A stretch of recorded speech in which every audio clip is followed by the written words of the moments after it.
Parto sedang merenung di teras rumahnya, ketika tiba-tiba ada yang menepuk punggungnya. Siapa? Anggaya. Bisik Parto menduga. Sedang yang ditanya malah diam 1000 bahasa sambil menahan tawa. Kemudian telinga Parto mendengar suara mendehem. Tanpa melihat lagi, Parto dapat mengetahui dengan pasti siapa yang telah menepuk punggungnya tadi. Benar, tanpa melihat lagi. Karena mata Parto memang tidak dapat melihat. Matanya buta. Pagi-pagi begini kau sudah kesini, Angga. Apa tak ada kerjaan lain? Dan pagi-pagi kau sudah melamun, Parto. Apa tak ada pekerjaan yang lebih bermanfaat? Tukas Angga tak mau kalah. Parto menggeleng, kemudian ia berucap. Maksudku, tidak biasanya kau datang ke sini sepagi ini. Jam berapa sekarang? Aku tidak punya jam. Aku tak menanyakan kau punya jam atau tidak. Yang kutanyakan, jam berapa sekarang?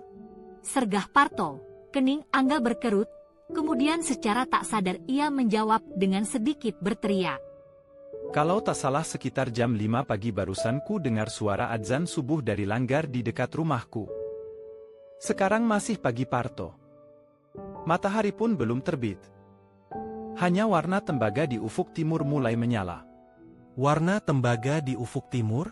Seindah apakah itu? Tentu sangatlah indah. Parto mengengadahkan kepalanya, seolah-olah ingin melihat seindah apa gerangan warna tembaga yang sedang menyala di ufuk timur itu. Angga menundukkan kepalanya. Dirinya menyesal telah kelepasan bicara soal warna pada Parto.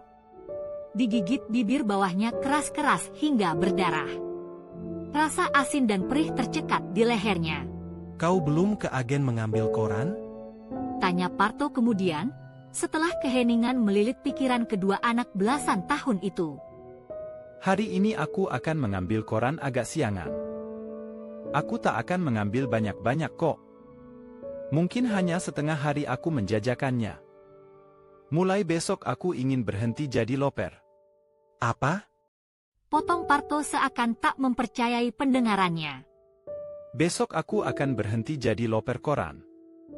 Ulang Angga datar dengan wajah tanpa ekspresi. Mengapa? Tanya Parto dengan suara menggantung. Aku ingin sekolah lagi. Rasanya sayang bila aku tak menamatkan SM aku. Padahal 2 tahun lalu, ketika sekolahku tersendat karena tak ada biaya, hatiku serasa direjam. Soalnya 2 bulan lagi aku akan menghadapi ujian kenaikan ke kelas 3. Kepala Parto mengangguk-angguk. Pipinya serasa memanas karena perasaan haru dan bahagia yang mengaduk hati nuraninya. Kemudian, Angga yang semenjak tadi berdiri, duduk di kursi kayu dekat Parto. Angga menundukkan kepalanya. Lalu tengadah lagi. Angga melihat mata Parto terkerjap-kerjap. Bola mata itu agak keruh dan tidak berbinar seperti mata miliknya. Tapi sepintas lalu mata Parto seperti tak cacat, apalagi bila pelupuk matanya dikerjap-kerjapkan. Pikiran Parto dan Angga kembali terhanyut oleh perasaannya masing-masing. Mulut mereka membungkam. Tapi hatinya mengungkapkan beribu perasaan. Kemudian mata Angga menatap wajah Parto. Angga melihat bibir Parto bergerak-gerak seakan ingin bicara. Ada apa, Parto? Tanya Angga mengusir kebekuan. Tadi aku sedang merenung. Kepala Parto digerak-gerakkan sebelum melanjutkan. Seandainya saja aku dapat melihat. Akan kupandang indahnya alam ini sepuasnya. Memandang indahnya gunung yang membiru. Begitu bukan menurut ceritamu? Angga mengangguk. Tapi seketika itu pula ia menyadari bahwa anggukannya tidak memiliki makna apa-apa bagi Parto. Biarpun begitu, Angga tak segera menjawab. Karena Angga yakin, jawabannya hanya akan membuat hati sahabat karibnya semakin pedih. Gunung yang membiru itu sungguh indah kan? Gumam Parto mohon penegasan. Tapi bibir Angga masih terkunci rapat. Hingga Parto meneruskan ucapannya yang keluar dari kerinduan yang menggunung di hatinya. Dengan sorot mataku yang tidak buta, ingin ku ukur puncak gunung yang menjulang ke awan-awan. Melihat bunga yang berwarna-warni. Menatap wajah kedua orang tuaku, ketiga kakakku, dan kedua adikku. Selain menatap raut wajah sahabatku yang sejati. Angga tercenung. Perasaannya kembali mengharu biru. Tapi seandainya Tuhan menghendaki, matamu pasti akan celik kembali. Tidakkah kau ingat khotbah pendeta minggu yang lalu? Khotbah tentang dua orang buta yang matanya dicelikkan oleh Tuhan Yesus. Parto mengiyakan. Tapi itu terjadi pada zaman para nabi. Sedang kita hidup pada zaman yang berbeda, Angga. Ya, Bagaimana jika kemukjizatan itu tidak Tuhan turunkan buat Parto? Bisik Angga dalam hati. Walaupun ia pernah membaca berita di koran tentang transplantasi mata. Tapi apakah itu mungkin? Seandainya pun mungkin biaya operasinya menjadi tidak mungkin buat orang semiskin mereka. Parto. Bisik Angga tersendat. Angga menelan ludah sebelum mengatakan sesuatu. Sebenarnya apa yang kau bayangkan tidak seluruhnya indah. Parto tak bereaksi. Angga menelan ludah kembali, berusaha mengumpulkan kekuatan. Sebagai manusia, kita seringkali sulit menerima apa yang tidak kita miliki. Bagi kita seakan Tuhan itu tidak adil. Tapi percayalah, tak sedikit orang yang menganggap dirinya paling malang di dunia ini, karena dirinya tak pernah merasa puas. Banyak orang menderita dan akhirnya menyerah karena ia terlalu banyak melihat dengan mata kepalanya, bukan dengan mata hatinya. Angga mendesah sejenak. Hatinya sedikit lega setelah mengeluarkan unek-uneknya. Tapi hati Parto masih saja gelisah. Kemudian ia mendengar ucapan Angga berikutnya. Dunia ini sedang dilanda krisis moral. Karena manusia lebih sering menggunakan mata kepalanya bukan mata hatinya. Di bumi ini seakan tiada keadilan lagi. Peperangan berkekamu ketak hentinya. Perbuatan jahat mengintai di mana-mana. Dalam gelap kita takut dibokong, dalam terang kita takut dicurigai.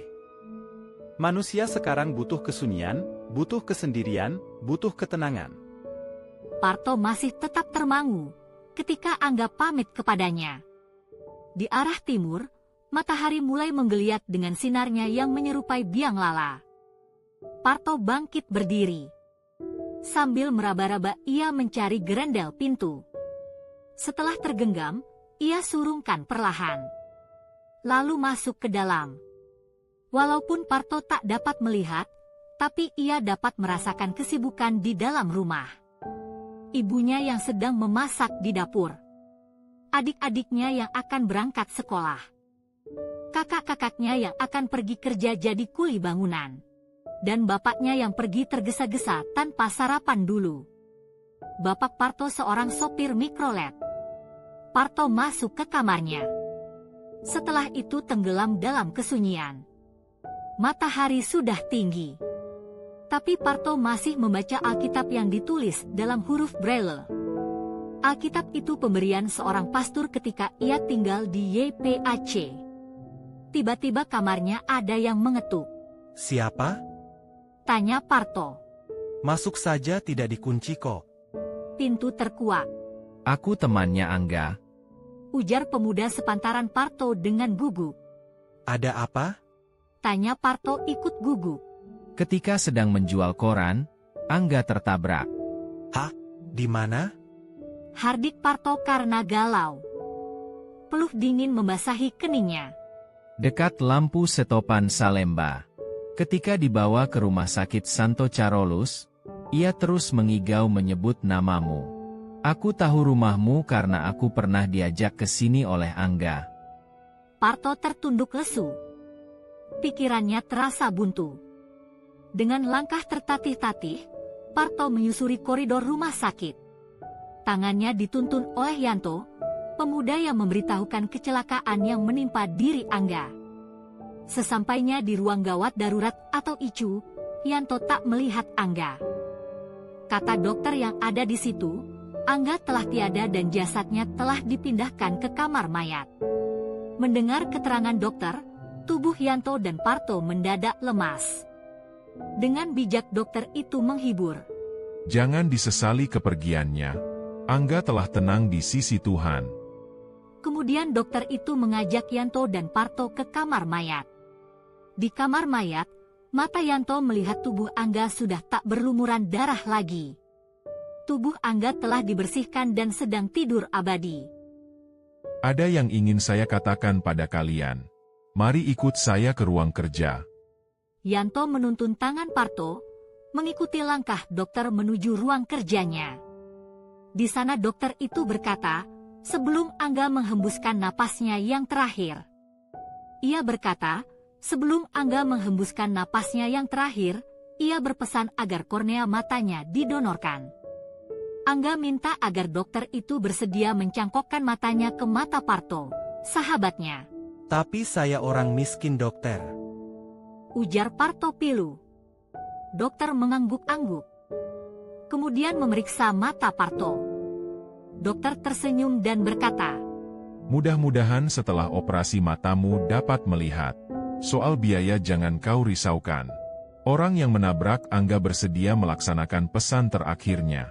Kedua orang tua Angga pun telah mengetahui dan menyetujui maksud mulia anaknya. Oh, ya. Pesan terakhir dari Angga saya tuliskan untuk diberikan kepadamu, Parto. Dokter itu tersenyum sambil menyerahkan secari kertas. Tangan Yanto yang menerimanya dan membacakannya untuk Parto.